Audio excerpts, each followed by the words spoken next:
This episode of Arrays of Living discusses our fascination with water. I love water.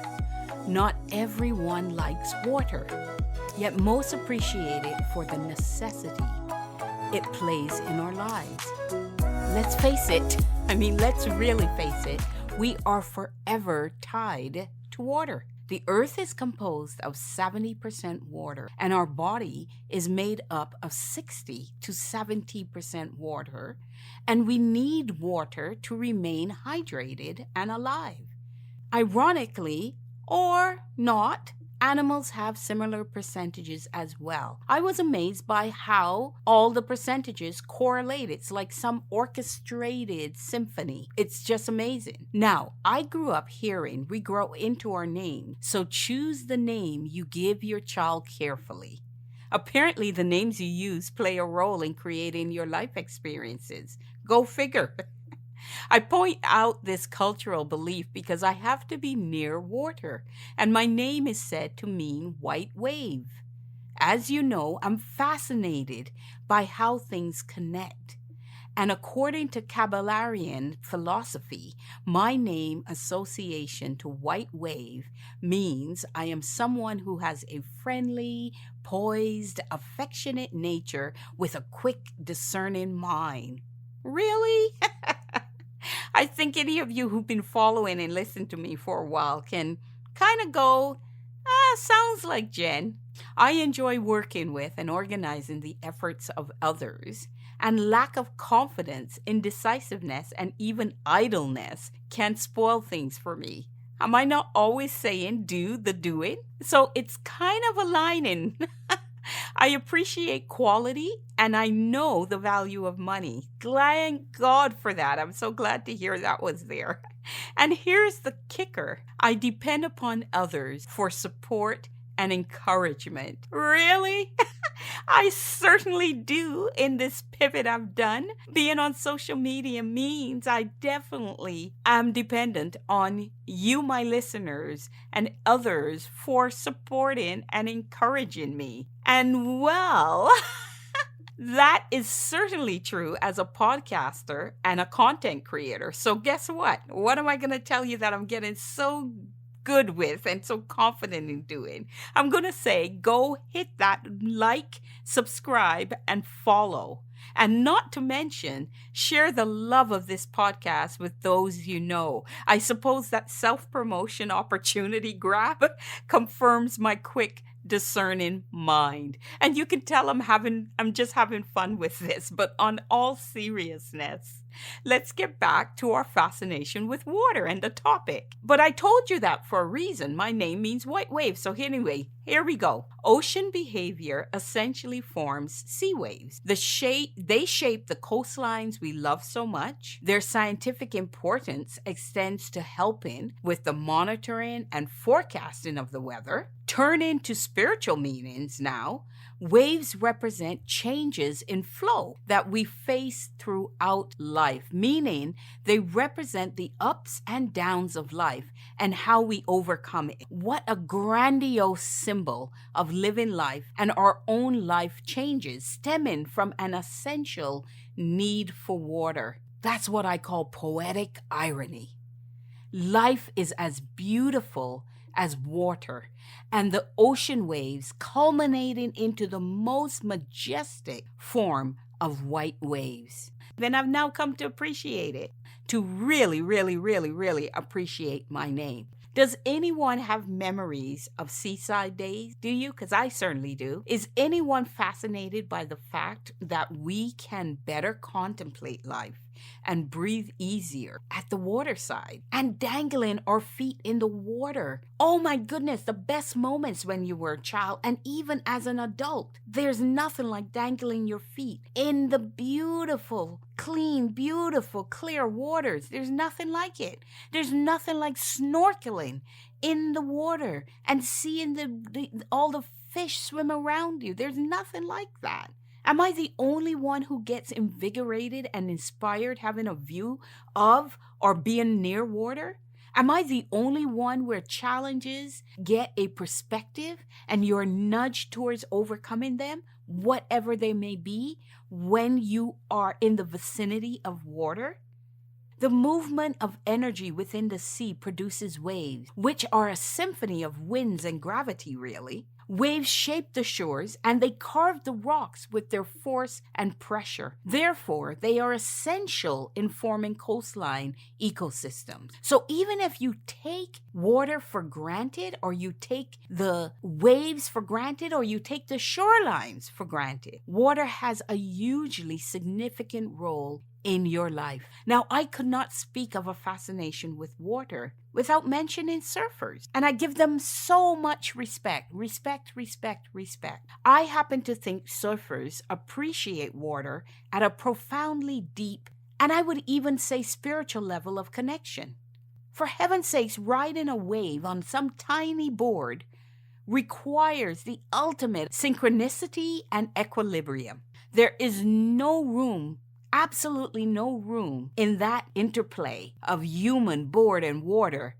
There is no room for fear, self-doubt, absolutely nada. Those things cannot exist. Because when surfing, even when in trouble, it is all about faith, hope, and joyful adrenaline for conquering what most cannot and what most see as daring, frightful, and dangerous. And the raw truth is that for most living creatures, water represents life. We simply cannot live without it. And as was said earlier, I certainly need to be near it. And if you remember, in the Jurassic Park as well as in Lion King, there was always a watering hole that the animals considered neutral ground and went to get water because of the essentialness of it. I believe that is true for many, and hence why waterfront properties come at a premium, and why beaches are riddled with people of all kinds, from all persuasions, all cultures.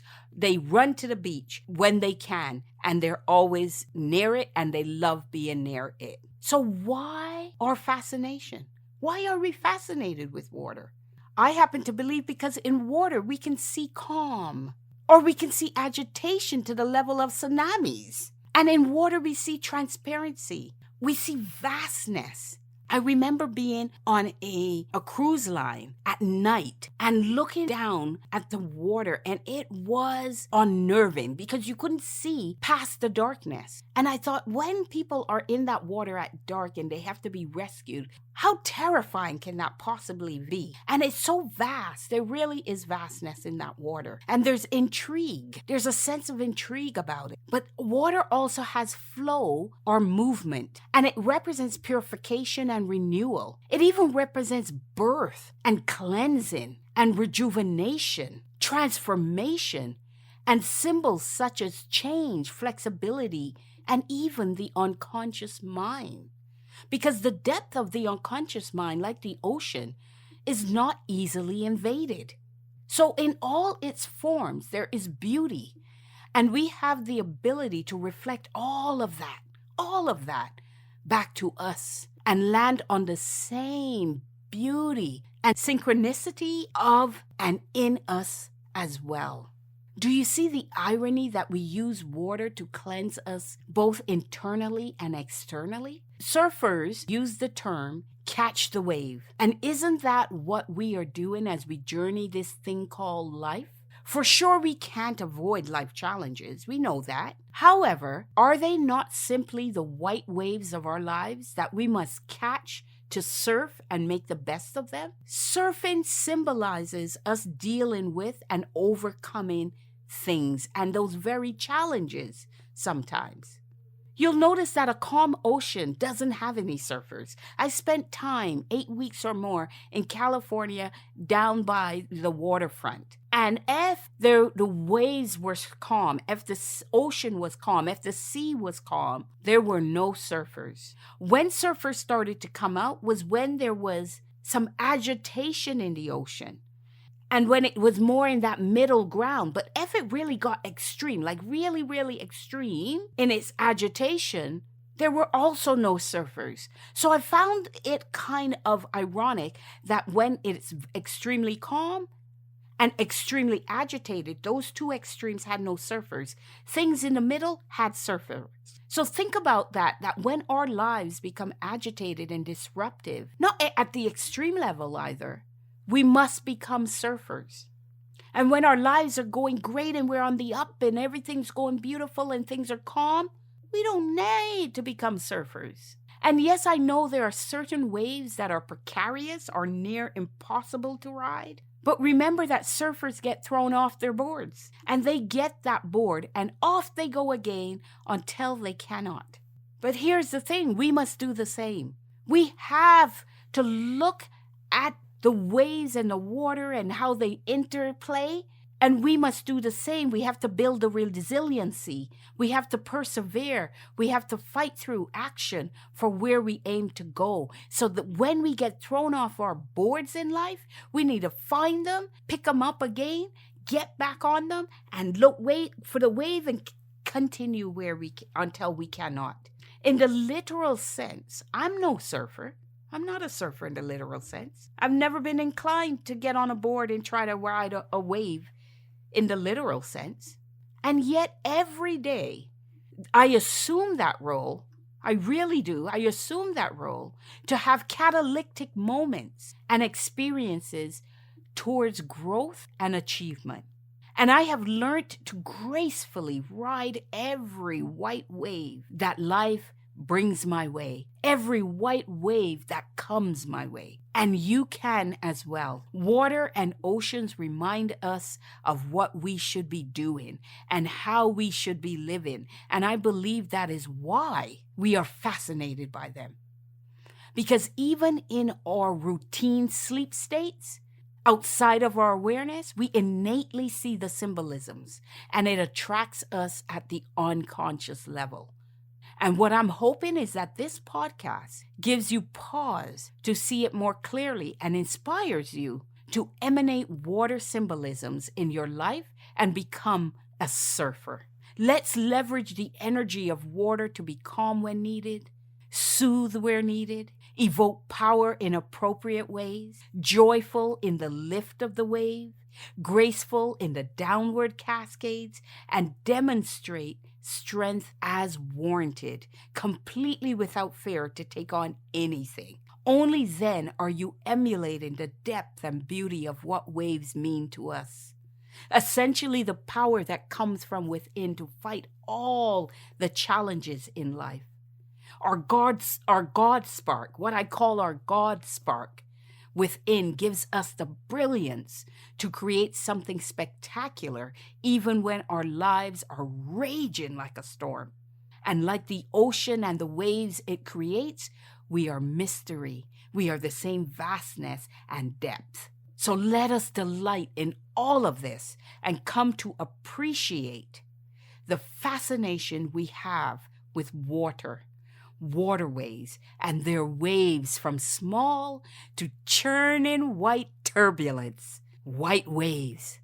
Like yin and yang, we embody it all, and the view from the shoreline is a mirror reflection of us.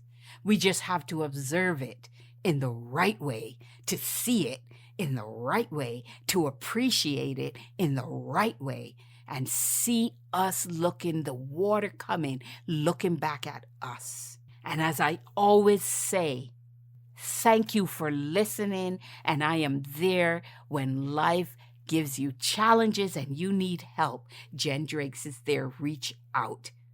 Once again, thank you. And one thing I want to announce, in March 2023, I kick off the Catalytic Wellness Tour across 9 cities in South Ontario, Canada, that lets you know the time is now. Get more from life and power up for growth to find your way to Divintastical living.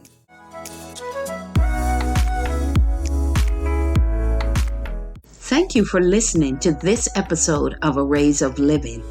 And please be sure to follow me on Instagram, Twitter, LinkedIn, and YouTube. You will also find in the description below my email address should you want to reach out, and I am happy if you do. And just to be sure, it's Jenn at youareworthmore.co, and worth more you definitely are. And lastly, also see the link that will allow you to schedule a meet and greet with me. And that's an opportunity for me to meet you and you to meet me and for us to have a chat. And that would be wonderful and welcoming. So please hit the link and let's set up a meet and greet.